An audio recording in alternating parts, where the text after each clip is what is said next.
Very good morning student.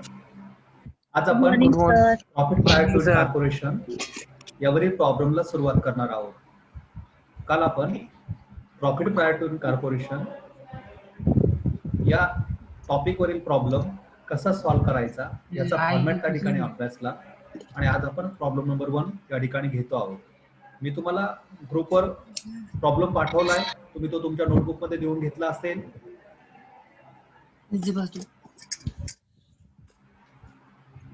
आपण जो problem आज घेणार आहोत तर तो बघा, SP limited was incorporated on 1 August 2019. बघा इथं डेट ऑफ इनकॉर्पोरेशन आहे, जे आपण थेरॉटिकल पार्ट मध्ये आपण बघितलेलं होतं त्या डिटेल्स इथे यायला सुरुवात झाली बघा आपल्या प्रॉब्लेम मध्ये. मग SP limited was incorporated on 1 August 2019 to take over the business of PS traders. त्यांनी कोणाचं इनकॉर्पोरेशन झालं 1 ऑगस्टला आणि त्यांनी पीएस ट्रेडरचा घेतला. म्हणजे पीएस ट्रेडर्स हा एक्झिस्टिंग बिझनेस होता, रनिंग बिझनेस होता आणि तो काय घेतला, कोणी घेतला, एसपी लिमिटेडने घेतला. आणि त्याचं इनकॉर्पोरेशन कधी झालं तर 1 ऑगस्ट 2019 ला झालं. As on going concern from 1 April 2019. म्हणजे 1 ऑगस्ट 2019 ला इनकॉर्पोरेशन झालं, पण त्यांनी तो बिझनेस कधी अक्वायर केलेला होता 1 एप्रिल 2019. म्हणजे 1 ऑगस्टच्या अगोदर 1 एप्रिललाच त्यांनी तो अक्वायर केलेला होता. आणि मग following was the statement of profit and loss for the year ended 31 March 2020. इथे तुम्हाला क्लोजिंग डेट दिली, प्रॉफिट अँड लॉस अकाउंट दिले, खाली सिंपल एक प्रॉफिट अँड लॉस अकाउंट आहे आणि त्याचं तुम्हाला काय दिलं, इथे क्लोजिंग डेट दिली. कधी क्लोज होतंय 31 मार्च 2020 ला क्लोज होतंय. मग याच्यावरनं आपण काय 3 डेट्स आपल्याला त्या ठिकाणी मिळाल्यात बघा विद्यार्थ्यांनो. पहिली डेट आपल्याला मिळाली 1 एप्रिल 2019 की ज्या दिवशी तो बिझनेस परचेस झाला. म्हणजे date of purchase, okay, date of purchase किंवा डेट ऑफ ऍक्विजिशन असं आपण कन्सेप्ट अभ्यासली होती. कधी अक्वायर झाला तो business. So that is 1 April 2019 is the date of acquisition or date of purchase. Then it was incorporated on 1 August 2019. Okay, this new company is incorporated on 1 August 2019. Actually this business take over on 1 April 2019, but actual registration was done as on 1 August 2019. मग इथे 1 April 2019 पासून 1 August 2019 पर्यंत हा जो period झाला विद्यार्थ्यांनो, तो pre incorporation period झाला. काय झाला, प्री इनकॉर्पोरेशन पिरियड झाला. आणि डेट ऑफ इनकॉर्पोरेशन पासून तर क्लोजिंग डेट पर्यंत जो पिरियड झाला 31 मार्च 2020 पर्यंत, तो काय झाला त्या ठिकाणी पोस्ट इनकॉर्पोरेशन पिरियड झाला. मग आपण अगोदर ते सोल्युशन करून घेऊया, ते तिथं मांडून घेऊयात, पिरियड कॅल्क्युलेट करून घेऊयात आपण सोल्युशन मध्ये.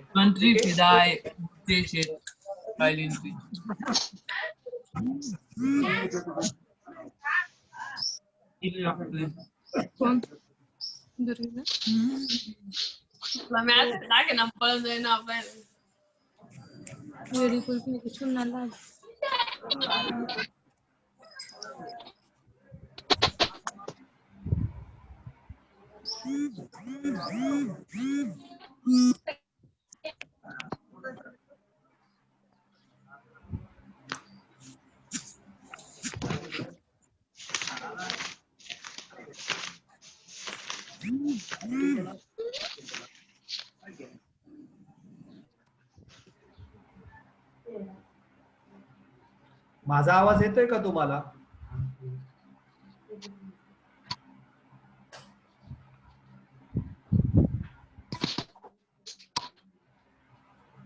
ओके, आता येतोय आवाज. ठीक आहे. आता आपण इथे जो पिरियड आहे तो मांडून घेऊयात. बघा, इम्पॉर्टंट डेट्स घेऊयात आपण अगोदर. Important dates, is it clear? Okay. आता इम्पॉर्टंट डेट्स मध्ये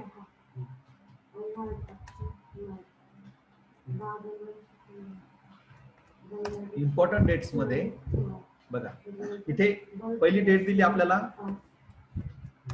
date of acquisition. Date of acquisition दिली. Is it clear? आता डेट ऑफ ऍक्विजिशन काय आपली इथे बघा कधी झाला तो बिझनेस अक्वायर कधी केला, परचेस कधी केला, 1 एप्रिल 2019 ला परचेस केला. ही झाली डेट ऑफ ऍक्विजिशन.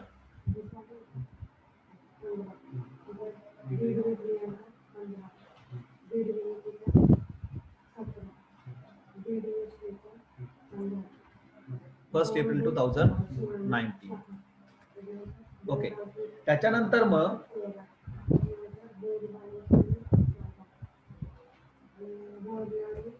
इथे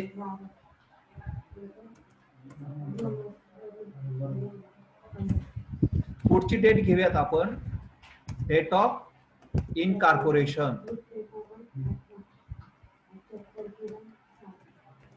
डेट ऑफ इनकॉर्पोरेशन. बघा इनकॉर्पोरेशन कधी झालं त्याचं, 1 ऑगस्ट 2019 ला. Is it clear?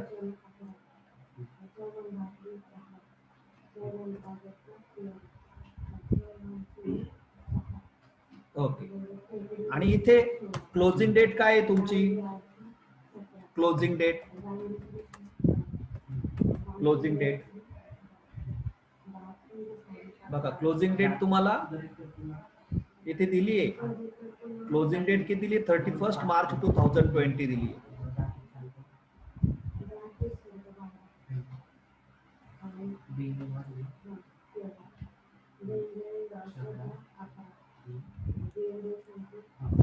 ओके. मग आता इथे ह्या 3 डेट घेतल्या बघा आपण. या 3 डेट घेतल्यानंतर आता डेट ऑफ ऍक्विजिशन पासून तर डेट ऑफ इनकॉर्पोरेशन पर्यंत जो पिरियड असेल त्या ठिकाणी, त्या पिरियडला आपण काय म्हणायचं इथे, प्री इनकॉर्पोरेशन पिरियड, बरोबर ना, प्री इनकॉर्पोरेशन पिरियड. आणि डेट ऑफ इनकॉर्पोरेशन पासून तर क्लोजिंग डेट पर्यंत हा जो पिरियड असेल तो post incorporation period. Is it clear? Post incorporation period. Okay. Pre incorporation period आणि पोस्ट इनकॉर्पोरेशन पिरियड. ओके. झालं. मग incorporation period. Is it clear?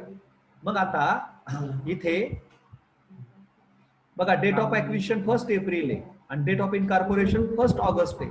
आणि ह्या दोघांमधला जो पिरियड इथे दिसतोय आपल्याला, तो जो पिरियड आहे तो कुठला पिरियड आहे, तिथे आपला प्री इनकॉर्पोरेशन पिरियड आहे.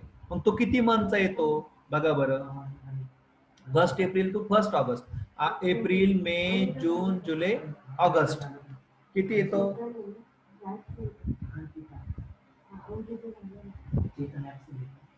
इथे एक मिस्टेक झाली बरं का प्रॉब्लेम मध्ये. 1 ऑगस्ट ना, एक minute,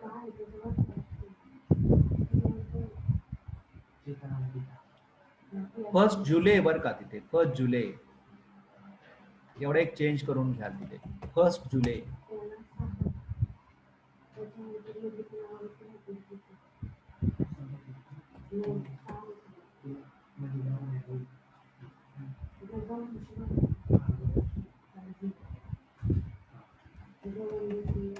okay.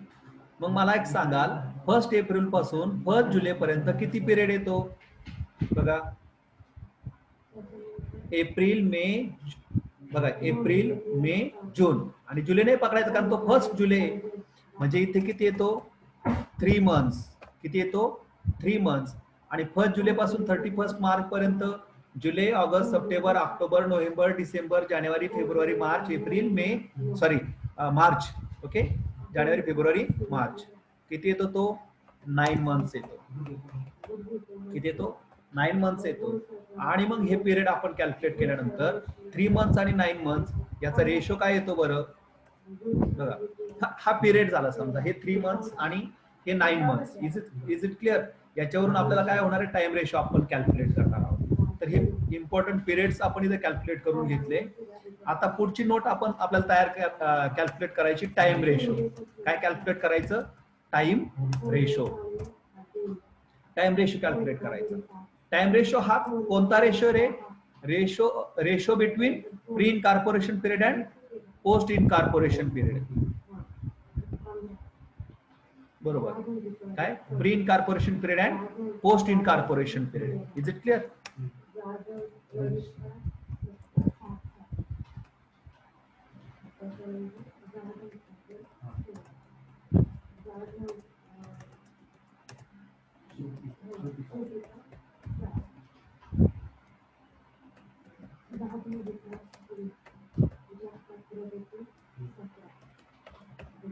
Pre incorporation period. मग प्री इनकॉर्पोरेशन पिरियड किती आला आपला? 3 मंथचा आला. किती मंथचा आला? 3 मंथचा आला. Is it clear?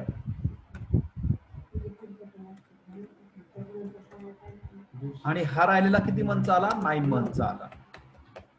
मग 3 मंथ आणि 9 मंथ यांच्यामध्ये रेशो किती कॅल्क्युलेट होतो? तो 3:9 दॅट इज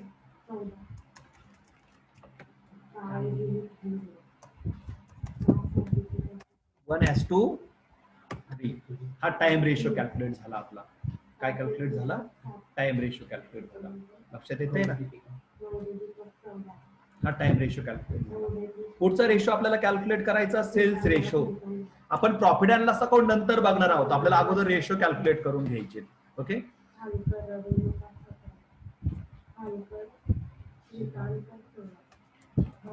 सेल्स रेशो बघा. सेल्स रेशोच्या बाबतीमध्ये काही माहिती दिली का? तर यस. इथे आता प्रॉफिट अँड लॉस अकाउंटला सेल्स ट्रेडिंग अकाउंट दिलेलं नाहीये, त्याच्यामुळे इथे काही सेल्स असण्याचं कारण नाहीये. ट्रेडिंग अकाउंट असतं आपण इकडे बघितलं असतं. पण आता खाली माहिती दिली बघा. The total sales for the year ended 31 March 2020. म्हणजे इयर एंडिंगचे सेल्स किती आहेत? वाज रुपीज 20 lakhs. टोटल सेल्स किती आहेत? 20 lakhs आहेत बघा.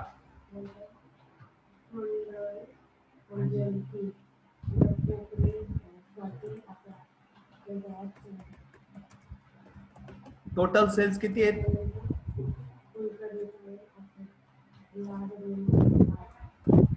Rupees 20 lakhs. ओके. 20 lakhs आहे. आता ह्या 20 lakhs पैकी टोटल सेल्स हा पूर्ण वर्षभराचे 20 लाख आहेत. आणि out of 20 lakhs divided into rupees 6 lakhs for the period up to 1 जुलै 2019. 1 जुलै म्हणजे कोणता पिरियड? हा प्री इनकॉर्पोरेशन पिरियड. बरोबर ना? 1 जुलै पर्यंतचं जे आहे ते प्री इनकॉर्पोरेशन पिरियडचे. आणि मग प्री इनकॉर्पोरेशन पिरियड मधले जे सेल्स आहेत ते किती? त्या ठिकाणी बघा. टोटल सेल्स 2 lakhs दिले, 20 lakhs दिले.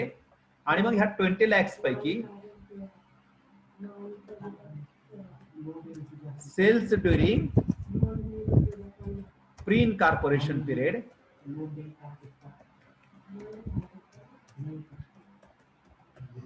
Cells during pre incorporation period आणि sales during post incorporation period.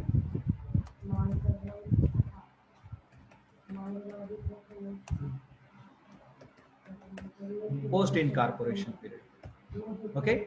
या 2 भागामध्ये ते डिवाइड होणार आहेत. या 2 भागामध्ये ते डिवाइड होणार आहेत. लक्षात आलं? मग आता ह्या sales during pre incorporation period ह्या कालावधीमध्ये सेल्स त्यांनी किती दिले बघा बरं? Rupees 6 lakh for the period up to 1 जुलै 2019. 1 जुलै 2019 पर्यंत 6 लाख दिले. तर 20 लाखामधून 6 लाख गेले. तर नंतरच्या पिरियड साठी किती? 14 लाख. बरोबर ना? म्हणजे इथे किती आला? रुपीज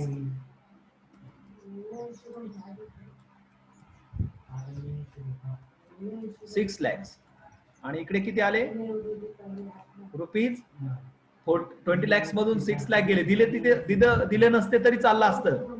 फ्रीचे दिले म्हणजे पोस्टचे आपल्याला कॅल्क्युलेट करता येतात. 14 lakhs. Is it clear? मग 6 लाख आणि 14 लाख यांच्यामध्ये जर रेशो आपण कॅल्क्युलेट केला तर तो किती येतो बघा बरं? किती येतो? किती येतो? यस, कॅल्क्युलेट करून सांगाल?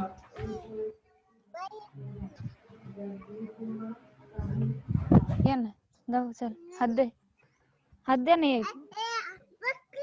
कॅल्क्युलेट करून सांगाल. 6 लाख आणि 14 लाख. यस. हा चल बाई सीधा 3:7 बरोबर. 3:7 दोन ने भाग जातोय त्या ठिकाणी. बेत्रिक 6 बरोबर ना. आणि 7 2 14. 3:7. 3:7 हा रेशो आला बघा. कोणता रेशो आला? हा सेल्स रेशो आला. Is it clear? हा कोणता रेशो आला? इकडे कान माग दिन. आणि टाइम रेशो किती आला? 1:3 आला. 1:3 आला. बर, आता आपलं प्रिपरेशन झालंय पूर्णपणे. आता आपल्याला काय करायचं? ते डिस्ट्रीब्यूट करायचंय. काय करायचंय? डिस्ट्रीब्यूट करायचंय. Is it clear? आणि मग आता डिस्ट्रीब्यूट करायचं, तर मग कशा पद्धतीने डिस्ट्रीब्यूट करणार? तर मग आपल्याला बघा खाली स्टेटमेंट बनवतोय आपण. मग घ्याल तिथे in the books of SP limited. SP लिमिटेडच बनवायचं ना आपल्याला. एसपी लिमिटेड बघा. SP limited was incorporated. In the books of SP Limited statement showing profit prior to and post incorporation. Prior पण कॅल्क्युलेट करायचं आणि आपल्याला पोस्ट पण कॅल्क्युलेट करायचं. For the year ended 31 March 2020. 31 March 2020 ला. मग आपले जे कॉलम येणार आहेत तिथे बघा. पहिला कॉलम येणार आहे आपला पर्टिक्युलरचा. कुठला कॉलम येणार? पहिला पर्टिक्युलरचा कॉलम येणार. पहिला कॉलम येणार पर्टिक्युलरचा. दुसरा कॉलम बेसिस. बेसिस म्हणजे कोणता बेसिस वापरणार आपण? टाइम बेसिस वापरणार का सेल्स रेशोचा बेसिस वापरणार? म्हणजे कोणता रेशोचा बेसिस वापरणार? त्यासाठी आपण तो कॉलम घेतो आहोत. त्याच्यानंतर रेशो, त्याचा जो रेशो, एक तर टाइम रेशो असेल तर टाइम रेशो, सेल्स रेशो असेल तर सेल्स रेशो, त्याची टोटल अमाऊंट. आणि इथे प्री इनकॉर्पोरेशनचे 2 कॉलम, डेबिट क्रेडिट, आणि पोस्ट इनकॉर्पोरेशनचे 2 कॉलम, डेबिट आणि क्रेडिट. त्या पद्धतीने आपण त्या ठिकाणी घेतो आहोत. लक्षात आलं? आता मग सुरुवातीला आपल्याला बघा क्रेडिट बाजू बघायची, म्हणजे इन्कम साइड बघायची. अगोदर काय घ्यायची? इन्कम साइड बघायची. आपल्याला प्रॉफिट कॅल्क्युलेट करायचं. हा जो नेट प्रॉफिट आहे हा कसा येतो डिस्ट्रीब्यूट करून ते आपल्याला बघायचं. तर सुरुवातीला काय घ्यायचं? आपल्याला ग्रॉस प्रॉफिट घ्यायचा. काय घ्यायचा? ग्रॉस प्रॉफिट घ्यायचा. म्हणजे इन्कम बाजू घ्यायची. काय घ्यायची? इन्कम साइड घ्यायची. म्हणजे इथे आपण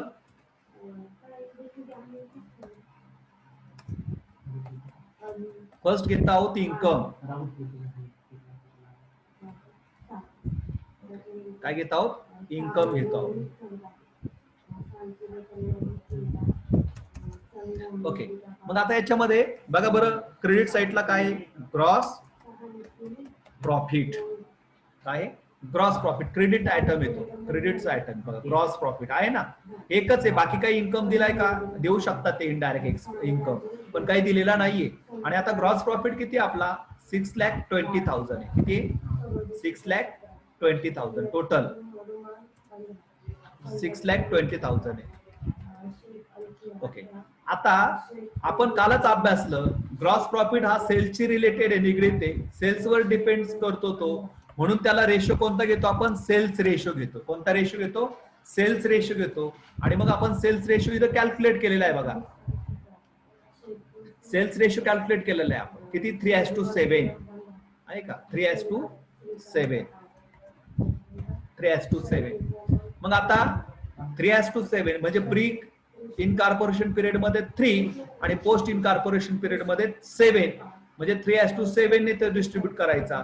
मग 6,20,000 कसे डिस्ट्रीब्यूट होतील? आता तो एक्सपेन्सेस नाहीये, म्हणजे डेबिटला डॅश येईल.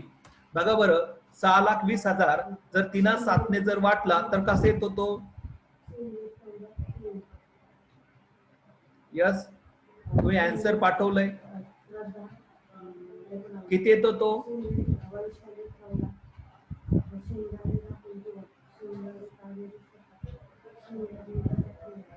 Very good.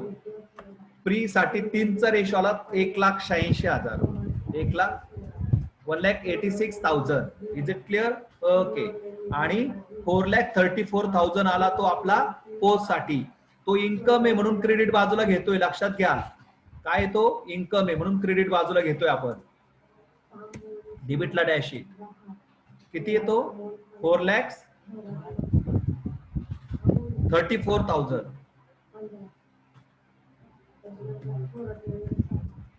सिम्पली आपण 6,20,000 3/7 ने वाटल्या रेशोने तुम्हाला डिस्ट्रीब्यूट करता आलं पाहिजे. आता आलं पाहिजे म्हणजे येतंय तुम्हाला, मी असं कन्सिडर करतोय. बरोबर आहे ना. 3:7 6,20,000 वाटले ते 1,86,000 आणि 4,34,000 असे आले.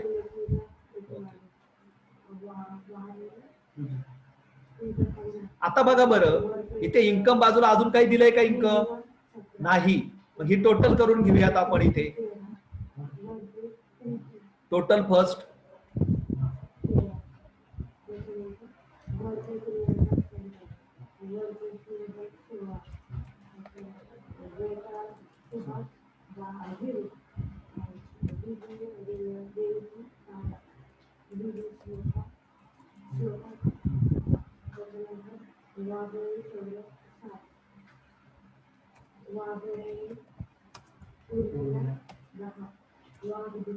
टोटल फर्स्ट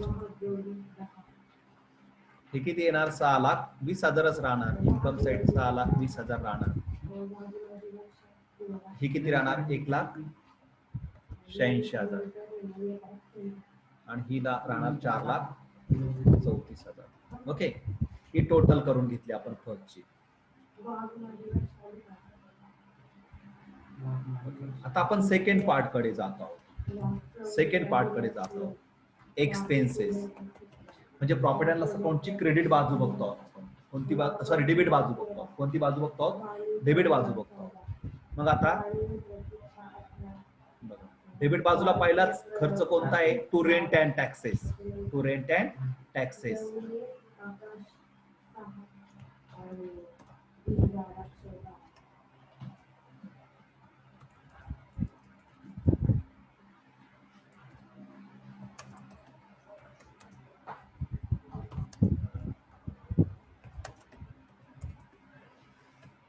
आता रेंट अँड टॅक्सेसला कोणता रेशो घेतो असतो आपण? टाइम रेशो घेतो. कोणता रेशो घेतो? टाइम रेशो घेतो. लक्षात ठेवायचं. कोणता रेशो घेतो? टाइम रेशो घेतो. टाइम रेशो घेतो. मग आपला टाइम रेशो किती आहे? आपण इथे कॅल्क्युलेट केला 1:3. 1:3 घेतलाय आपण. ओके, आता 1:3 घेतला. आता टोटल किती दिलाय तो? टोटल किती दिला? टोटल 48,000.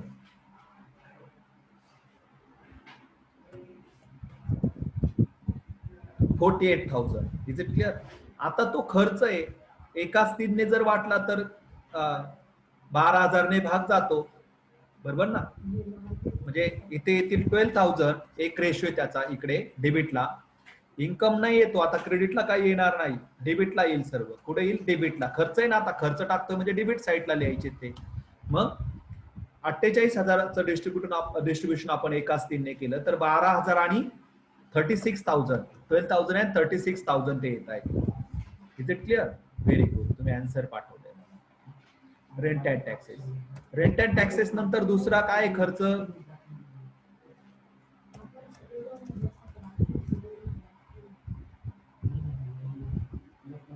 दुसरा एक्सपेन्सेस काय तिथे? बघा, इन्शुरन्स. मी हे कॉपी करून घेतो बरं का, म्हणजे त्याला जास्त वेळ नाही लागणार तिथे. ओके, जास्त वेळ नाही लागणार.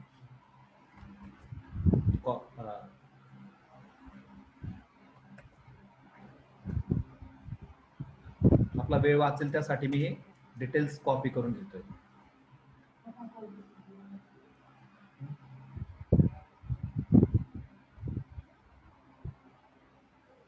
ओके, आता दुसरं काय आहे? इन्शुरन्स आहे. काय? इन्शुरन्स.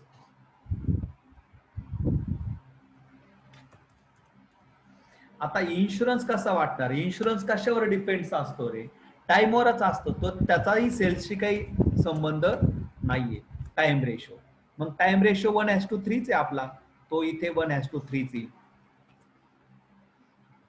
1:3 ची.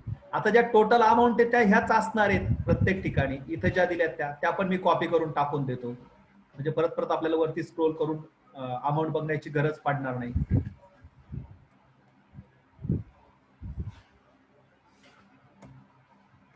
ओके, मी अमाऊंट लिहून ठेवल्यात हा, एकदाच लिहून ठेवल्या सर्व, एकदाच लिहून ठेवल्या. 1:3. मग 12,000 एकाच 3 ने जर वाटले तर इथे किती येतील, ते किती येतील 3,000 आणि इकडे येतील 9,000, बरोबर ना.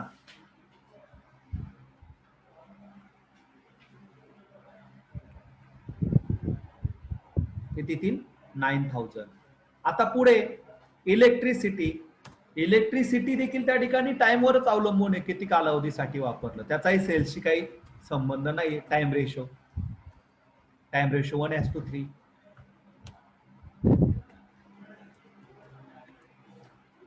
मग तो किती आहे 9,600. हे कॉपी करून मी तिकडे तुम्ही लिहिणार आहात, मी वेळ वाचावा म्हणून तिकडून कॉपी करून टाकलंय फक्त इथे. 9,600 जर आपण एकाच 3 ने जर वाटलं तर किती येतं बघा बरं, सांगाल तुम्ही, कॅल्क्युलेशन केलंय. 2,400, 7,200.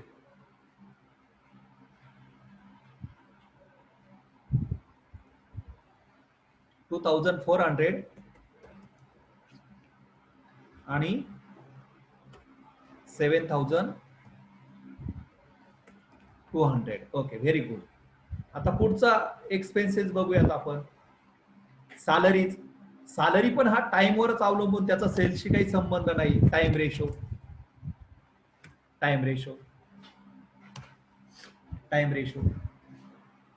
मग सॅलरी टाइम रेशो म्हणजे 1:3. मग 1,44,000 1:3 ने डिस्ट्रीब्यूट करा बरं, किती येतात बघा ते.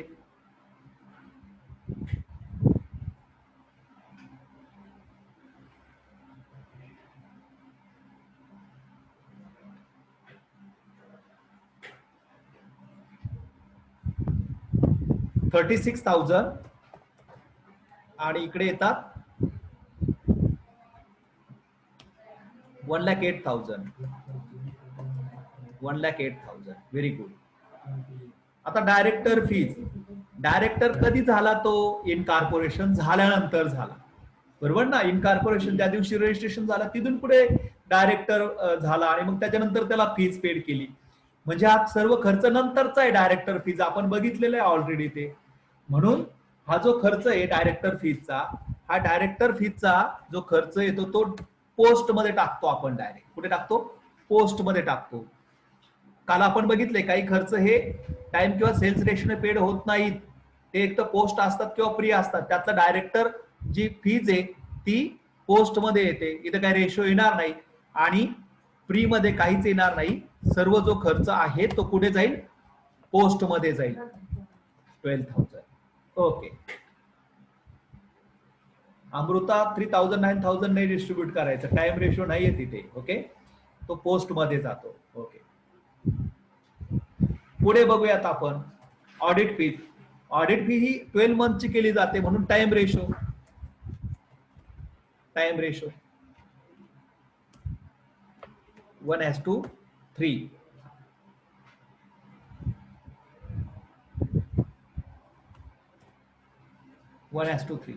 1:3 ने जर डिस्ट्रीब्यूट केलं तर किती येतं ते,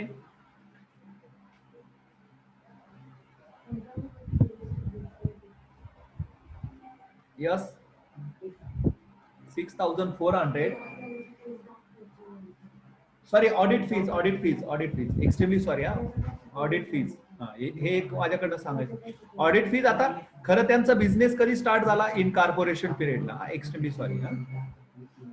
ऑडिट फीज आहे. ऑडिट कधीपासून त्यांचं रजिस्ट्रेशन कधी झालं, डेट ऑफ इनकॉर्पोरेशनला.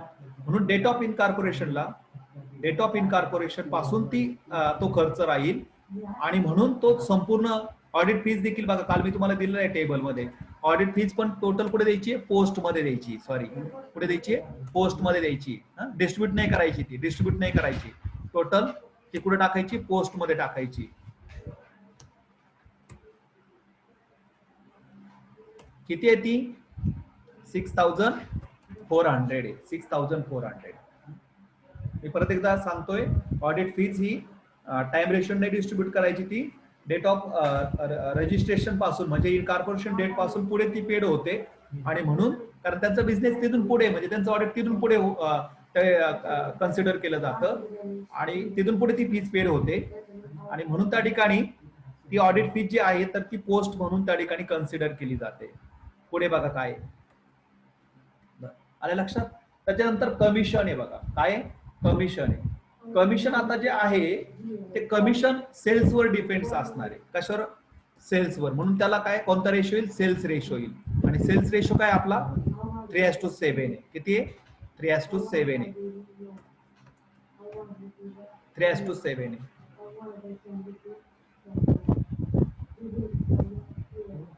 3:7. मग 3:7 नी जर डिस्ट्रीब्यूट केला तर किती येतो बघा बरं तो. यस 3:7 ने डिस्ट्रीब्यूट करा तो किती येतो बघा बरं.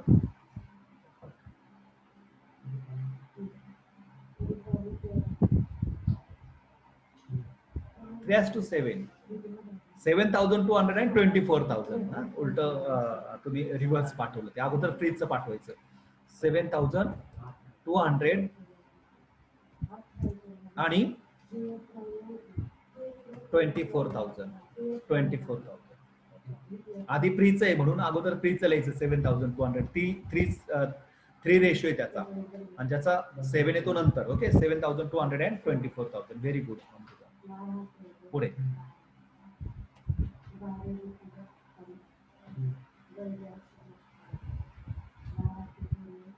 बरोबर ओमकार बरोबर.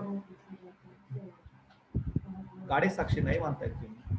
24,000 3/7 ने वाटा ना कमिशन.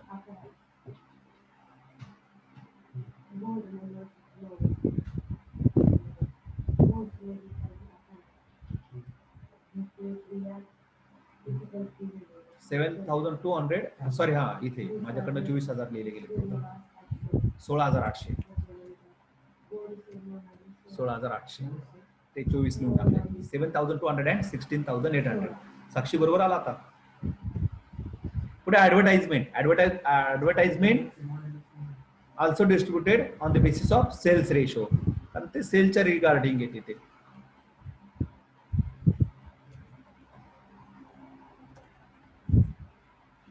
$16,000 16,000 वाटायचे. 16,000 जर वाटले तर किती येतात ते 16,000 3/7 ने जर वाटले तर 4,800 आणि 11,200. Very good 11,200. पुढे डिस्काउंट पण सेल्स रेशोनेच वाटायचं आहे आपल्याला.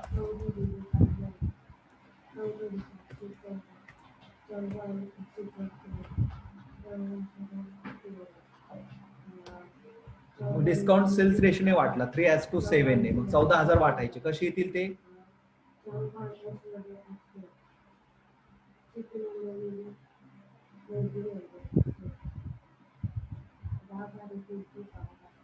यस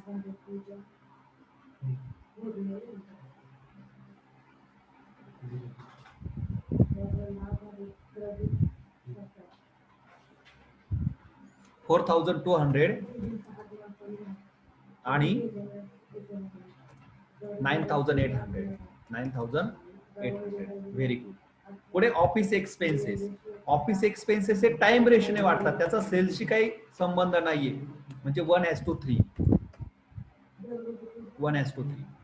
मग 30,000 वाटायचे. 1:3 ने कसे येतील ते 7,500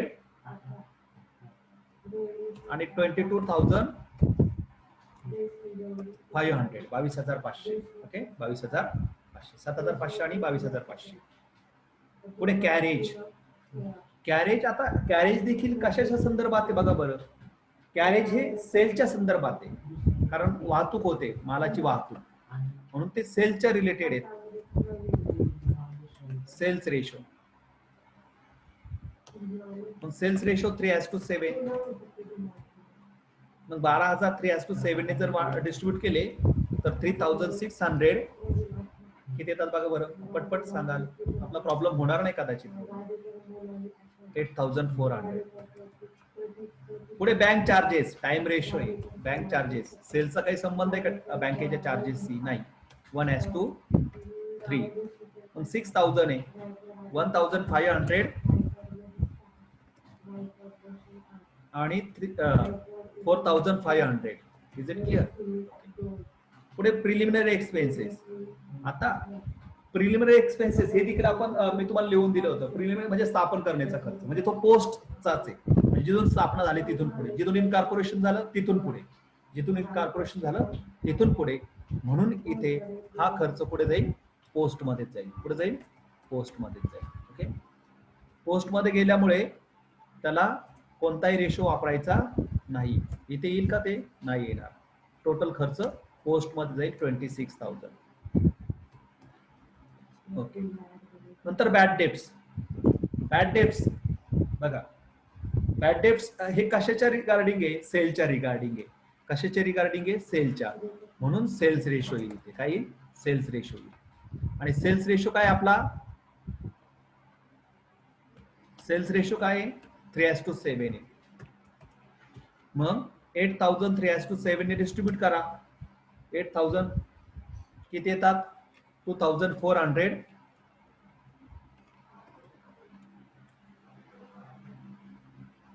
आणि 5,600. 5,600. Very good. पुढे इंटरेस्ट ऑन बँक लोन.